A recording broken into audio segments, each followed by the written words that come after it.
పూజ, వ్రతం, పెళ్లి, పేరంటం ఇలా మన ఆచారాలు, సాంప్రదాయాల్లో అరటి పండుకు ప్రత్యేక స్థానం ఉంది. భగవంతుడికి సమర్పించడానికి ఇతర పండ్లు ఎన్నున్నా అరటి పండు తప్పనిసరిగా ఉంటుంది. ఇవి అన్ని కాలాల్లోనూ లభిస్తాయి. అంతకు మించి ఈ పండ్లను శుభసూచకంగా భావిస్తారు. ఇంతకీ అరటి పండు ఎందుకు విశిష్టమైందో తెలుసుకుందాం. సపోటా, సీతాఫలం వంటి పండ్లలో గుజ్జు తిని గింజలను పడేస్తాం.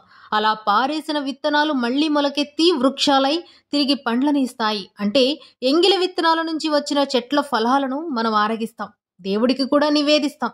కానీ అరటిపండు అలా కాదు, పూర్తిగా తినేస్తాం. కాబట్టి గింజలు పారేయటం, తిరిగి మొలకెత్తటం ఉండదు. పిలక మొక్కల ద్వారా అరటి తోట వృద్ధి చెందుతుంది. ఈ కారణం వల్ల అరటి పండును దేవునికి సమర్పించడం శ్రేష్టమని, ఇది పూర్ణ ఫలమని పెద్దలు చెబుతారు. పండుతో పాటు ఆకులు పవిత్రమైనవే. అరటి చెట్టు ప్రతి భాగం ఏదో విధంగా పూజకు ఉపయోగపడుతుంది.